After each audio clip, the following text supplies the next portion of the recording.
pasamos al siguiente tema, que es los reyes católicos. ¿Por qué se les llama reyes católicos? ¿Porque iban a misa? No. Realmente no es por el tema de asistir a misa o estar bautizados. El título de reyes católicos se lo va a otorgar un papa a través de una bula. Una bula es un documento donde el papa da o quita privilegios o da de alguna manera honores, ¿verdad? En este caso podría dar donaciones, títulos, reconocimientos públicos o decretar algo que sería prácticamente disciplina de la iglesia. Las bulas son muy importantes porque van a definir el curso de lo que la iglesia va a seguir haciendo. También los obispos podían dar bulas, ¿verdad?, a nivel diocesano, que son estos tipos de documentos que, como digo, dan o quita privilegios. Ya digamos por qué es que le van a llamar reyes católicos. En la época española, antes de la colonia, era una época que venía del feudalismo. El feudalismo era un sistema donde se repartían las tierras, el señor feudal, en este caso, que tenía diferentes ahí latifundios, repartía en pequeños minifundios o pequeños terrenos o parcelas para poder repartir el territorio a la gente que decía, yo quiero vivir aquí con usted, ¿verdad? Y yo le cultivo esta tierra y yo le voy a pasar verdura. Les pagaban tributos en primicias, ¿verdad?, a cambio de poder vivir bajo la protección y las parcelas del señor feudal. Esto va a producir un enriquecimiento rápido de los feudales, que pronto se convertirán en reyes. Y así van a surgir los primeros reinos con un sistema feudal. La iglesia se vio un poco protegida por este sistema, porque la mayoría de iglesias estaban en el interior de las ciudadelas. Sin embargo, hubo un movimiento también ahí por el siglo XII, año 1100, de 1100 a 1200, de aparición de algunos frailes cristianos que de repente le daban un poquito el revés a esta situación de la protección y comodidad de la iglesia, la opulencia también de la iglesia, por lo cual se separaron un poquito, ¿verdad?, y trataban de fugarse del mundo, le llamaban la fuga mundi, a esta actitud de salirse de las ciudadelas e irse mejor a las montañas a crear monasterios, como el caso de Francisco de Asís, como el caso de San Benito, que se fueron a crear, Benito de Murcia, que se fueron a crear monasterios afuera, esperando apartarse de aquel mundo lleno de superficialidad y opulencia. Eso fue obviamente un balde de agua fría para la iglesia, que estaba muy acomodada. Hombres que quisieron vivir el evangelio como realmente era, en pobreza, ¿verdad?, y siendo una orden prácticamente de mendigos, orden mendicante. Hombres como Francisco de Asís, como Santo Domingo de Guzmán, son los que van a generar este tipo de vida en monasterios. Y los monasterios se van a encargar en gran medida del trabajo de recopilación de obras. Se van a dedicar a la oración y van a ser muy buenos agricultores, industriales y ganaderos. Es decir, el sistema de vida de ellos de comuna les permitió hacerse de muchos productos y de cultivar la tierra como debía ser, por lo cual la gente se da cuenta que los productos de alimentación como la leche, el pan, ¿cómo se llama?, incluso la cerveza, está en manos de los monjes, por lo cual, a pesar que ellos huyeron del mundo, el mundo les va a llegar alrededor de los monasterios. La gente campesina se va a vivir alrededor de los monjes porque ven que ahí está la parte agrícola, la parte del queso, la parte de la leche. Entonces, por esa razón, van a ir a vivir cerca y le van a asfixiar nuevamente con el mundo. Así que hoy en día es difícil ver un monasterio que no esté rodeado de ciudades, porque realmente se fueron llenando de pueblos alrededor. Entonces la gente también acostumbraba, no solamente por el tema de la comida, también es porque tenían una forma de espiritualidad muy respetada por la gente humilde, por lo cual asistían obviamente a los pequeñas ermitas que los frailes habían construido, como la famosa el templo de San Damián, que Francisco de Asís reconstruyó, y con mucha humildad alababan a Dios ahí como las primeras comunidades cristianas. Por eso a la gente le encantaba. Dejaban de ir a las misas de los grandes palacios, porque el pobre, el miserable, el que vivía como mendigo, no tenía oportunidad de sentarse en las sillas, aunque en aquel momento no había ni siquiera sillas. Muchas veces era de pie que tenían que estar en misa. Pero cuando había sillas no tenían oportunidad de sentarse en la nave de la iglesia, sino que se quedaban en la parte trasera, en la puerta, ahí recostados en las paredes, ¿verdad? La gente pobre siempre se ha quedado atrás y la gente rica se ha quedado siempre en los principales lugares. Mientras que en la porcíncula, en esta comunidad de Francisco de Asís, vivían la espiritualidad al frente. Estaban junto con los frailes cantando y llorando. Por eso realmente va a crecer en gran medida el tema de la espiritualidad de este siglo. Eso es lo que está viviendo Europa, ¿verdad? El sistema de las clases sociales estaban solamente repartidas en 3 niveles, que son el nivel de campesino, que ahí estaban los siervos de la gleba, los de la caballería, ¿verdad? Los pastores, los leñadores, los sirvientes, los pequeños propietarios. En el segundo nivel estaba una primera categoría de nobles y el clero. Los nobles podían ocupar cargos de duques, marqueses, condes, caballeros, y la iglesia, por otro lado, ¿verdad? Con sus obispos, sacerdotes, las abadesas o abades, que son los dueños de prácticamente, mejor dicho, los administradores de los grandes conventos, los monjes y los frailes, que están en segundo lugar, ¿verdad? Y en el último peldaño, pues está el rey. Ese es el sistema feudal, ¿verdad? Esa es la estructura social que tenían. Después de este tiempo, entonces aparecerán ya las actividades de cada uno bien marcadas. Los nobles se van a dedicar a la guerra, a los torneos, a las cacerías, a las fiestas y a las ceremonias de los palacios. Tienen abundancia en recursos porque los pobres le dan primicias al señor feudal, no tiene que cultivar la tierra, no tiene que no tiene que cuidar ganado, por lo cual solo para ir sobreviviendo lo básico. Cuando muchos habrán tenido gallineros, cuando mucho, el resto venía de la gente que pagaba su derecho del minifundio. Los monjes se dedicaban a la oración, al trabajo, al estudio, a la copia de libros, a la traducción también de libros escritos. Hoy en día, Occidente tendría que agradecerle a los monjes todo el conocimiento que obtuvimos a través de la Edad Media, porque la Edad Media fue la época de mayor recopilación de libros y de copia y traducción de estos mismos. Se tradujeron de la lengua árabe, hebrea, griega, a la lengua latina para la divulgación en las escuelas que va a llegar a fundar ahí por el año 800 el emperador Carlomagno. Y después del año 800 aparecen las escuelas medievales enseñando las primeras 7 artes liberales, y después del año 800 ya aparecerán las primeras universidades ahí por el año 1100 a 1200. Aparecen las primeras universidades europeas, todas bajo la tutela de la Iglesia. Es la Iglesia Católica la que va a fundar las universidades en Europa. Estamos hablando de universidades como Sorbona, Cambridge, la de Salamanca, la de, ¿cómo se llama?, Oxford, la de Lieja, la de Bolonia, la de, ¿cómo se llama?, Sapienza de Roma. Es decir, grandes universidades italianas, francesas, inglesas, alemanas, la de Bolonia en Alemania, por ejemplo, son las principales universidades que la Iglesia va a fundar. La única universidad que va a surgir por intereses de los reyes va a ser la Universidad de Nápoles, que ahí todas las demás son católicas totalmente. ¿Verdad? Que si no hubiéramos tenido, imagínense, la Universidad de Oxford o Cambridge, no habría aparecido ningún científico como Stephen Hawking, ¿verdad? Que salió de Oxford. Entonces tendríamos obviamente un atraso cultural si no hubieran existido estas universidades. La gente cree que la Iglesia no apoyó, pero sí hubo mucho apoyo a nivel intelectual. Lo que quizá también hubo, pues, es control de lo que se decía, de lo que se publicaba, un poco de censura. Pero sí hubo, obviamente, avance científico, hubo una gran cantidad de crecimiento cultural en Europa gracias a estas universidades.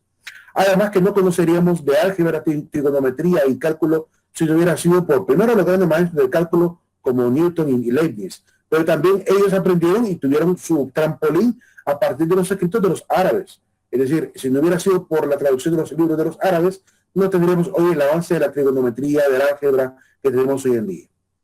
Los campesinos se dedicaban a la carpintería, labradores de parcelas y pagaban el diezmo también. Estaban ahorcados por 2 lugares, por la parte del tributo que daban al rey, pero también por el lado del diezmo que daban a la iglesia, ¿verdad? En la iglesia cobraba diezmo para poder sostener las obras mismas de la iglesia. Aunque en la Edad Media, por ejemplo, en la época ya mejor dicho, de la conquista, aquí en América, por ejemplo, allá por Colombia, la iglesia de Medina, por ejemplo, la iglesia de Nueva Cádiz, estas iglesias tenían normalmente, ¿cómo se llama? ¿Cómo se llamaría? Es como un mosaico donde estaba escrito cómo se repartía el diezmo que la gente daba. De repente dice, vaya, del diezmo que se daba, vamos a repartir en 6 pedazos, que llamaban a cada pedazo sesmos. Entonces le daban un sesmo al señor obispo, un sesmo al cabildo eclesiástico, un sesmo al señor duque, un sesmo al señor marqués, un sesmo para el beneficio comunal, ¿verdad? Y un sesmo para quizás las obras pías, las obras de la iglesia, las obras de piedad. Entonces repartían el diezmo por diferentes personajes, tanto de la iglesia como del Estado mismo, de la corona. Así que no todo el dinero quedó en manos de la iglesia, mucho de ese dinero también iba a la corona española. Por eso ese gran matrimonio que hubo entre la iglesia y el Estado. Durante el año 600 va a aparecer por la expansión de los musulmanes, los islámicos, que vienen obviamente de Mahoma. Mahoma ahí por el año 600 realiza lo que llaman la égira con G, que es prácticamente una migración que él hace desde Medina hasta la Meca, ¿verdad? Llega desde Medina hasta la Meca y con eso pues inaugura el movimiento de los islámicos que tienen la convicción de que el Islam tiene que abarcar todo el planeta, es decir, que tienen que seguirse expandiendo. Con esta idea expansionista comienza obviamente la difusión de la vida musulmana y la vida islámica también, porque hay que distinguir la cultura musulmana de la religión islámica. Son dos cosas que están entrelazadas, pero que cada una es un poco independiente también, porque hemos tenido musulmanes radicales que no necesariamente son buenos islámicos. Entonces no hay que confundir el Islam con el musulmán.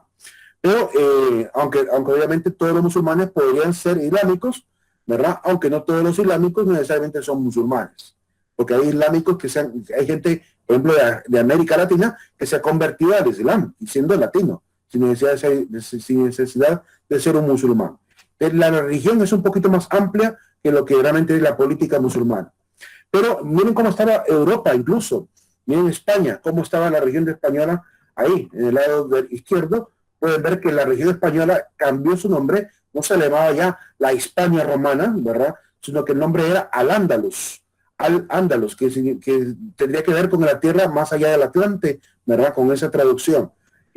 Por lo cual van a llegar a convertir a España va a tener dos momentos. Un momento en el cual España será emirato, es decir, que quien está viviendo, representando al califa en la tierra española, es un emir, un enviado, un heraldo, ¿verdad? Y este emir está obviamente en función del califa, que está obviamente quizá en terreno todavía árabe, y en otro momento será el califa el que decide ir a vivirse a España, por lo cual van a moverse los califas, ¿verdad?, a España, y se convertirá de emirato a califato. Esa es la diferencia que va a tener en España. Van a tener más de 700 años de invasión musulmana, para que sepan por qué los españoles le van a llegar a tener tanto repudio a los árabes, ¿verdad? Y de hecho hasta el día de hoy permanece un poquito de racismo contra xenofobia, contra la influencia árabe, la influencia musulmana. Los reyes católicos aparecen en medio de este conflicto y van a ser los que intentan ponerle fin, porque aunque ellos lograron sacar al último sultán, que va a ser Boabdil, el último Muhammad Boabdil llamado, lo logran sacar, pero va a ser hasta casi 200 años después que por fin se dará la expulsión definitiva de los moros o musulmanes. De hecho, en Honduras seguimos conmemorando esa expulsión musulmana.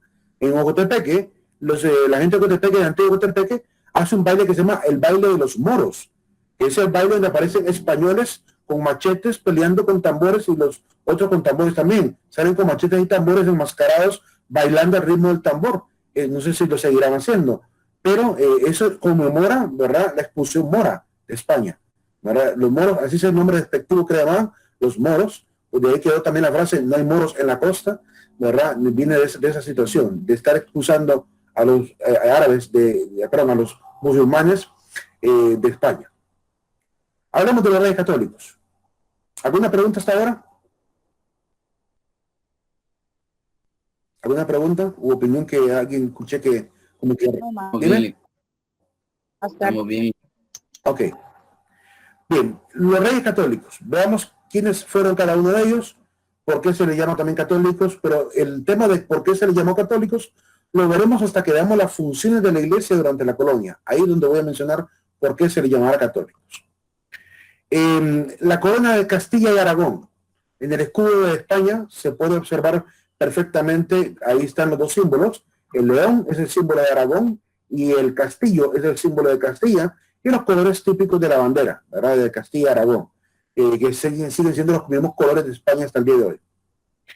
Fernando II de Aragón, ¿verdad?, era el rey segundo de Aragón y el reino quinto de Castilla, con el nombre de Fernando. Él nace en Sos, arriba, en donde quedaba el reino de Aragón. Aquí pueden ver en color anaranjado fuerte donde está el reino de Aragón, ¿verdad? Ahí lo pueden ver, aunque actualmente ahí queda Zaragoza en la actualidad. Estuvo de rey desde 1479 hasta 1516 como en Aragón y en 1474 a 1504 como rey de Castilla. Es decir, primero se casa con Isabel y logra el reino de Castilla y después obviamente va a poder tener el poder total de Aragón. Primero era príncipe de Aragón. Por esa razón es que van a intentar unificar a este matrimonio de estos dos chicos, porque estaban bien jóvenes, tenía 17 años él cuando se casó y 18 años Isabel. Al final el matrimonio entre los dos va a ser por conveniencia tanto religiosa como política, ya lo voy a explicar también. Ahí podemos ver dónde queda Sos en la actualidad, arriba, en la zona de Zaragoza, cerca de la región de Zaragoza, Huesca y Teruel, en la parte morada que ven ahí. Isabel de Castilla, ella nace en Ávila, en Madrigal de las Altas Torres, Ávila, en 1451. Va a vivir 53 años prácticamente de vida y durante esos 53 años estuvo como reina de Castilla, ¿verdad? 30 años y como reina de Aragón 26 años. Una vez me dijeron, Lick, pero si son 30 más 26 no me da 53. Es que no lo hizo un reino después del otro, sino que paralelamente también. ¿Verdad? Fue reina de ambos reinos de manera paralela. Por eso perfectamente pudo haber estado esos 30 más 26 años como reina en ambos reinos.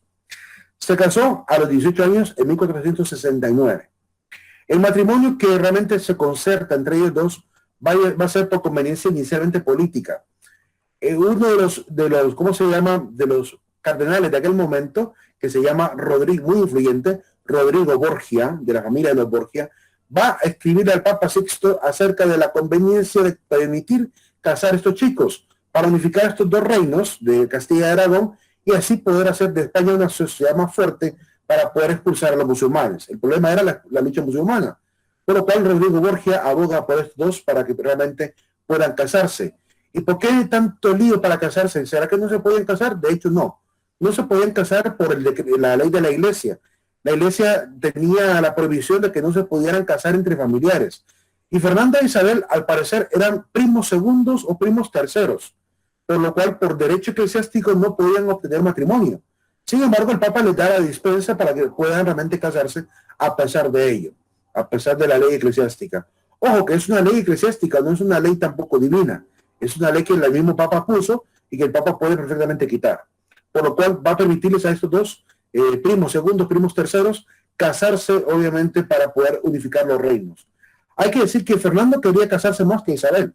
Isabel realmente no quería casarse, tampoco quería Isabel convertirse en reina. Ese no era el deseo. De hecho, ella decía a los hombres de la época, a los que conocía, como el tesorero real, que ella no quería ser reina. Es decir, ella se conformaba con lo que le habían dado desde el nacimiento, que era ser princesa. Pero realmente no andaba anhelando ningún otro cargo político. Y es que ella siempre quiso desentenderse de la política. A ella le interesaba siempre la religión más que la política. Después después de Rodrigo Borgia, el famoso cardenal, se convertirá en el siguiente papa a la muerte de Sixto, que será Alejandro VI. Y este va a ser el papa más importante durante la época de conquista, el papa Alejandro VI. Lee, Dime. una pregunta. Aquí es la época donde se casaban entre hermanos, entre primos. El papa lo podía perfectamente dispensar. Ajá, creo que esa etapa trata de confundir en la actualidad, porque yo conozco muchas parejas que entre primitas se han casado. Y yo no sé, porque en la Iglesia Católica se dice de que no casan, ¿verdad? Cuando llevan el mismo apellido, no los casan. Pero aquí hay casos, incluso en Santa Rosa de Copán, hay una, no sé si estoy equivocada, me ayudan ahí los compañeros de Santa Rosa, donde hay una colonia, donde hay casi solo primos que se han casado. Y yo no entiendo por qué si el Papa tiene como una autorización de casarlos, y por qué dicen que no los casa y siempre los casan. Bueno, habrá que ver realmente qué párroco lo hizo y en qué época lo hizo. Porque aquí hubo una época en la cual tuvimos un párroco que realmente no era ¿cómo les diría? Era casi un cacique. Es decir, era un párroco que no quería ni siquiera dejar la parroquia. Cuando el señor obispo le pide cambiar de parroquia, no quiere dejarla. Es que siempre puede ocurrir que a veces los sacerdotes se pueden adueñar prácticamente de las parroquias y hacen y deshacen sin ningún permiso de la iglesia. Y ese es un escándalo obviamente a nivel de la iglesia, que si el Papa lo hubiera sabido seguramente lo expulsa del ministerio. Pero en este caso, pues, imagínense que este mismo sacerdote al cual me estoy refiriendo, que no voy a mencionar el nombre, en vez de obedecer al señor obispo que le pidió cambiar de parroquia, mejor se fue para otra diócesis. Es decir, dejó de estar en Santa Rosa de Copán y se fue para Tegucigalpa. Es decir, que lamentable perder este sentido de obediencia con tal de mantenerse obviamente en un nivel de, no sé, de comodidad quizá, o de influencia incluso. Porque sabía que si lo movían de parroquia iba a volver a comenzar a ser el párroco allá perdido en algún pueblito. Entonces él no quiso y mejor se fue a Tegucigalpa y ahora está creo en una parroquia muy importante de Tegus. Es triste que a veces ocurra eso en la iglesia, no debería de pasar, ¿verdad? Que hay sacerdotes que usurpan autoridades que no les compete. Pero igual, la iglesia tiene su disciplina, se llama Código de Derecho Canónico, y según el Código de Derecho Canónico no se pueden casar primos después del tercer grado de consanguinidad.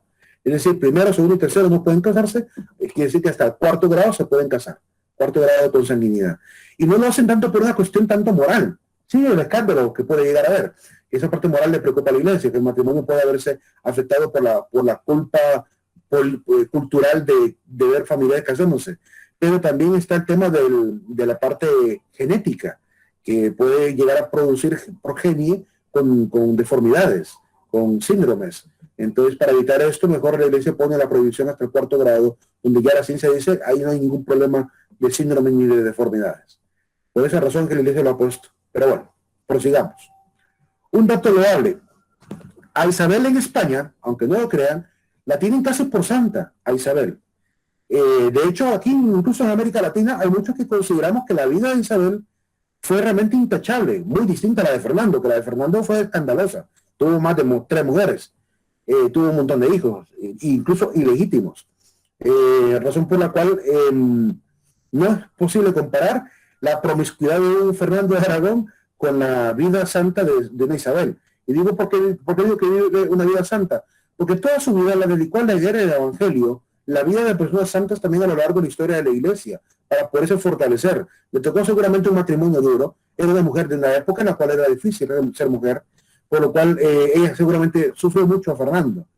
Al final, cuando Fernando ya está muy bien ubicado y aparece su hija Juana, ya un poco mayor, ella decide mejor dejar el poder en su hija Juana y dedicarse mejor a servir a su madre, porque su mamá cayó en un estado de locura, de demencia, y por lo cual ella prefirió mejor dejar el reino para dedicarse a servir a su madre en sus últimos días de vida. Era una mujer que mantenía amistades incluso con personas santas, como Santa Beatriz de Silva, a la cual incluso, como con esa buena amistad que tenía, le va a donar este famoso convento para que tengan esta vida de clausura que tenían ellas, que habían esperado ser monjas de clausura, pero no tenían dónde, entonces ella le regala ese convento.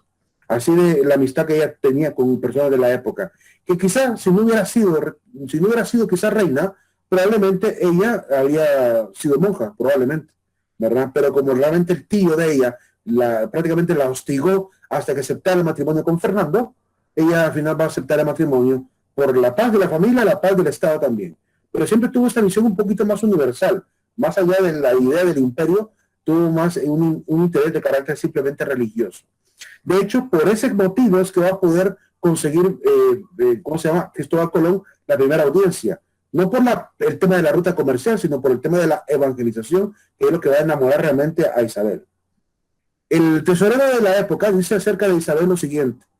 Escribe a Fernando: la virtud y modestia de la infanta nos obligan a esperar que no tendrá más voluntad que la vuestra, ni alentará la ambición de los grandes, pues no hubiese rehusado el título de reina que le ofrecían contentándose con el de princesa, que a su entender le pertenece.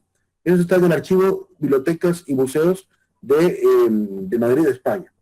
Don Andrés de Cabrera es el que afirma esto acerca de Isabel, diciendo que es una mujer desinteresada de la parte económica, desinteresada de la parte política y lo suficientemente flexible para Fernando, para que él pueda decidir realmente y tomar las decisiones él. Quiero citar 2 páginas católicas para que vean cómo la iglesia considera a Isabel. La Info Vaticana dice: Isabel la Católica prefirió buscar la gloria de Dios y el bien de las almas a pretender consolidar su nación como un gran imperio europeo. El testimonio de esta reina es el mayor signo vivo de generosidad nacional que se ha dado en toda la historia universal. Es decir, la actitud que tomó la reina Isabel respecto a la colonización fue muy distinta a la de cualquier otra reina en la historia. porque ella va a ser la que va prácticamente a empujar a Fernando a que juntos firmen una real cédula ahí en el año 1500 para acabar con la esclavitud del indígena. Es decir, lanzan una real cédula del año 1500, 8 años apenas después del descubrimiento, un edicto prácticamente para que se elimine todo tipo de explotación al indígena y se considere al indígena un vasallo más para la colonia española. Es decir, a partir de ese entonces prácticamente están queriendo obligar al castellano que está en América a pagarle salario también al indígena. Y de hecho va a ocurrir. Muy tardíamente va a llegar la noticia a España, a América, y muy tardíamente la van a querer obedecer, que es otro punto también importante, que el rey quizá lanzaba un edicto, pero la venían a cumplir hasta 40 años después. Así de lento era la parte de aceptar los cambios que el rey pretendía. Pero lo cual le va a costar a los reyes obligar a los colonos a que realmente se dediquen a aceptar al indígena primero como un vasallo y segundo que le paguen también salario. Pero después de un tiempo va a ser posible. Además, que también el Papa va a lanzar una bula con la cual va a reconocer a los hombres americanos ya no como bestias de carga como tenían los colonos a los americanos, sino como seres humanos dignos hijos de Dios. Entonces el Papa lanza también una bula papal con la cual se llama Sublimus Dei. Con esa bula reconoce prácticamente la humanidad y la dignidad de los indios americanos, por lo cual le obliga al español que está en América a respetarles. Esa va a ser la razón por la cual van a llegar incluso los indígenas a estar en cargo de la colonia. Ya les voy a mostrar. De hecho, para que no se me olvide, permítanme, voy a mostrarles ahorita mismo una imagen que tengo por acá. Permítanme. Para que vean a lo que me estoy refiriendo. La gente cree que el indígena solo fue masacrado en América y que incluso el negro fue completamente masacrado. Sin embargo, no es tanto así. No es tanto así. Hubo negros, hubo indígenas que estuvieron en cargos coloniales, que pudieron estar obviamente como hombres libres, trabajando incluso bajo el mando de la colonia. Permítanme, quiero ver si logro encontrar esa imagen. Si no, se la voy a compartir después, se la voy a mandar mejor por el chat. Por el chat les voy a compartir una imagen, 2 imágenes, para que conozcan a 2 personajes, ¿verdad? 3 personajes, un negro y 2 indígenas, que estuvieron en cargos coloniales como capitanes, ¿verdad? Ahí se lo voy a mandar después, no lo voy a encontrar ahorita. Que estuvieron como capitanes, que estuvieron como gobernadores, ¿verdad? Hay, por ejemplo, un indígena en México que va a ser prácticamente el gobernador de Tlaxcala. Lo van a nombrar gobernador de Tlaxcala, a un indígena.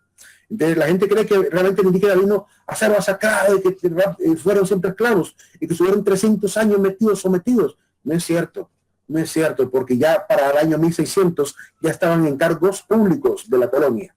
En menos de 100 años ya habían pasado primero a educarse, iban a las universidades, es decir, pasaron por universidades formándose indígenas y ya para el año 1600 ya estaban en cargo de la colonia, sin ningún problema.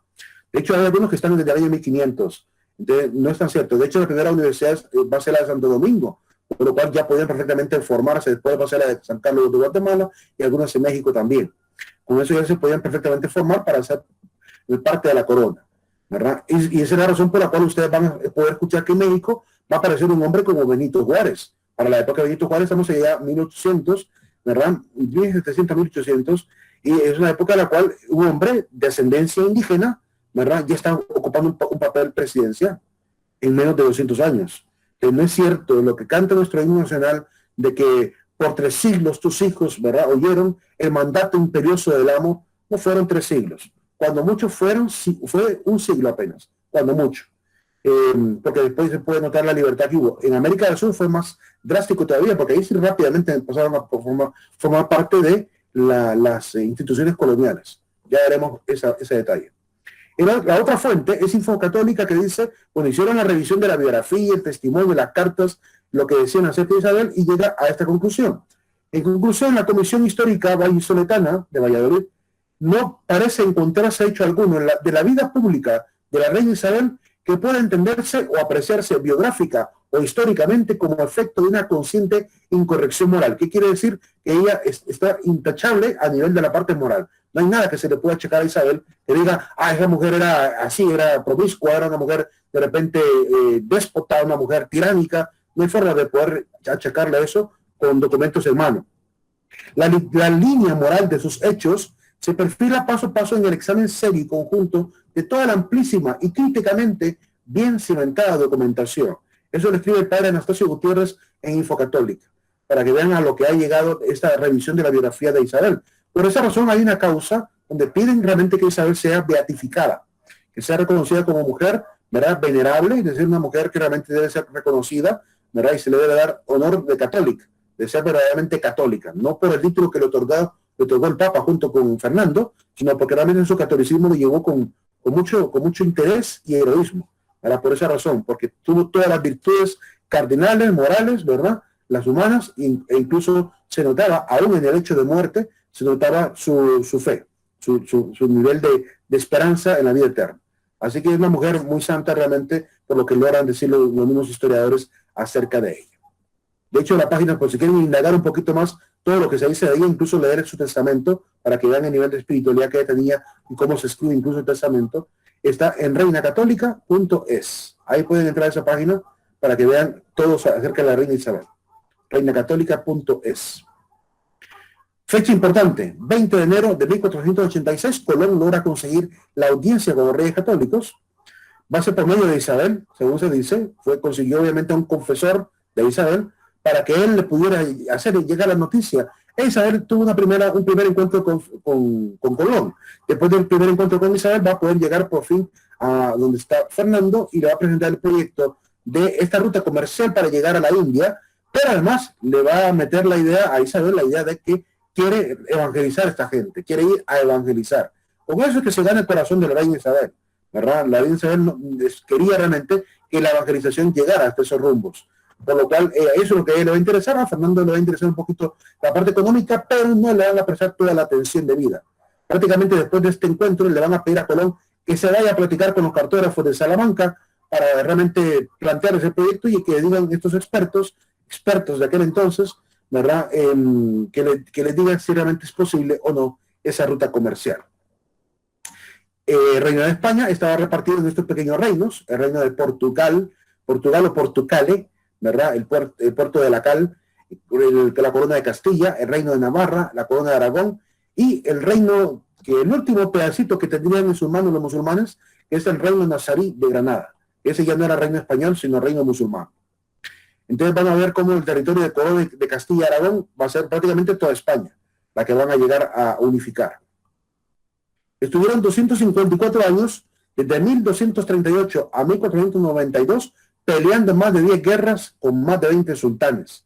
Sin embargo, la llegada musulmana fue mucho antes, ¿verdad? Fue prácticamente ya para 1492, había más de 700 años de invasión musulmana. Van a estar desde 1439 a 1492 luchando para que por fin se dé el rendimiento del famoso sultán, que es Mohammed, que va a estar obviamente en el palacio que se llama el Palacio de la Alhambra, que es aquel edificio que se mira allá al fondo del paisaje que están viendo en pantalla, ¿verdad? Ese edificio que está ahí al fondo, como torres, esa es la famosa Alhambra.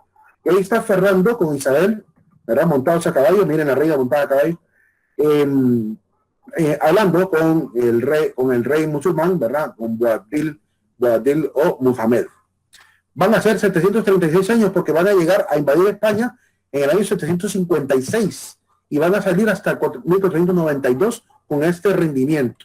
Por fin el sultán Mohammed, o mejor conocido como Boabdil, ¿verdad?, va a lograr entregar las llaves en la zona de Granada, ¿verdad?, va a lograr entregar el 25 de noviembre de 1491, ¿verdad? El 2 de enero de 1492 va a entregar la llave frente a la torre de la Alhambra, ¿verdad? Y por fin se da la expulsión definitiva de los musulmanes de 1609 a 1614. Esta es la famosa torre de Comenares, ¿verdad?, ahí ya dentro de la Alhambra, ¿verdad? Bellísimo el palacio en realidad, muy bonito para la época, era bastante muy bien elaborado. Hay que decir algo, que España es España hoy en día gracias a los musulmanes en gran medida, porque el arte exquisito de las estructuras antiguas de España, de los grandes palacios, lo aprendieron de los árabes. Esas puertas ojivales, ¿verdad?, esas torres, eso es un estilo de arte que vino de la cultura árabe. Ahí está la famosa Alhambra, que aparecía en el paisaje ya hoy en día.